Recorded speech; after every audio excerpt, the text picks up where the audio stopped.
Imagine a world where death lurks in every corner, where entire villages vanish overnight, and where the very fabric of society is torn apart. This was Europe in the 14th century, ravaged by the Black Death, a pandemic that not only decimated populations but also reshaped economies, societies, and power structures. Today, we will explore how the Black Death transformed Europe through the lens of the Malthusian framework, and how it sowed the seeds of rebellion, like the Peasants' Revolt and other uprisings.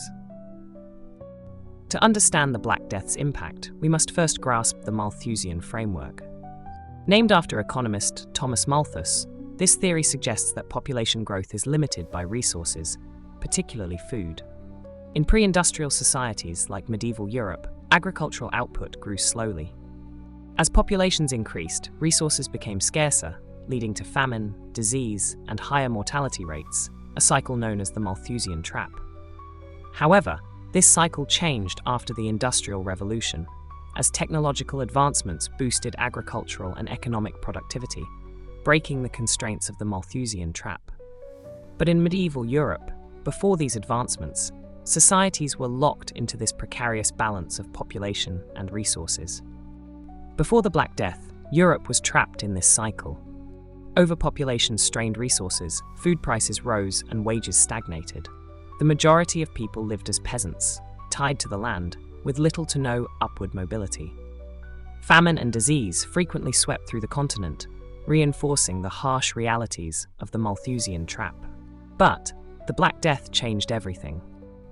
Between 1347 and 1351, the Black Death swept through Europe, killing an estimated 30% to 50% of the population. Entire communities were wiped out, and the social order was thrown into chaos. The immediate human cost was staggering, but from this devastation emerged opportunities for the survivors. The massive population decline created a severe labor shortage. With fewer workers available, those who survived could demand higher wages and better conditions. This was a direct result of the Malthusian framework. Fewer people meant less competition for resources, and labor became more valuable. For the first time, peasants had leverage. Landowners, desperate to cultivate their fields, had to either pay more or risk losing their labor force. Wages soared, and the standard of living improved for many. However, this newfound power disrupted the established feudal order. The elite weren't willing to let their power slip away. In 1351, the English government passed the Statute of Labourers, which attempted to cap wages at pre-plague levels and restrict workers' mobility. This law was deeply unpopular and often ignored, but it highlighted the growing tensions between the ruling class and the labouring masses. The Black Death didn't just change the economy, it changed people's mindsets.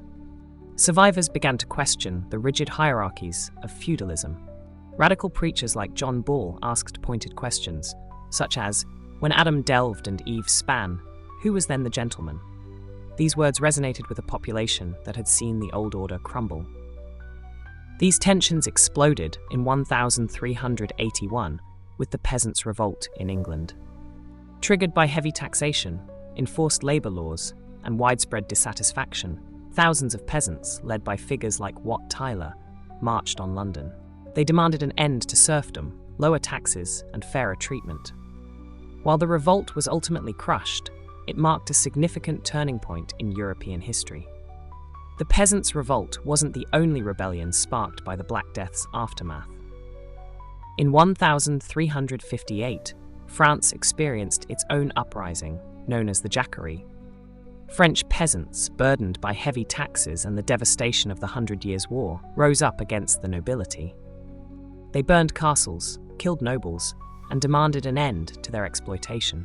Like the Peasants' Revolt, the Jacquerie was brutally suppressed, but it underscored the widespread discontent and the shifting power dynamics in post-plague Europe. The Black Death's legacy extended far beyond the 14th century. The labour shortages it created destabilised feudal structures and accelerated their decline, particularly in Western Europe. Over time, these shifts laid the groundwork for major societal changes, such as the Renaissance and the eventual Industrial Revolution. Universities and intellectual life flourished as the demand for educated professionals grew, particularly in administration and the church.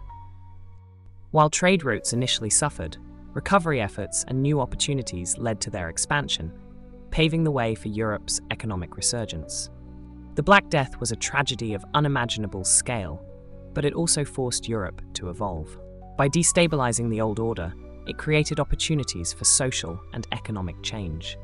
The tensions it unleashed, like the Peasants' Revolt and the Jacquerie, remind us that even in the darkest times, humanity finds ways to adapt and strive for a better future. Thank you for watching. If you enjoyed this video, do not forget to like, share, and subscribe for more deep dives into history's most transformative events. And if you are curious about the Peasants' Revolt, head over to my channel for a detailed video on that topic. See you next time.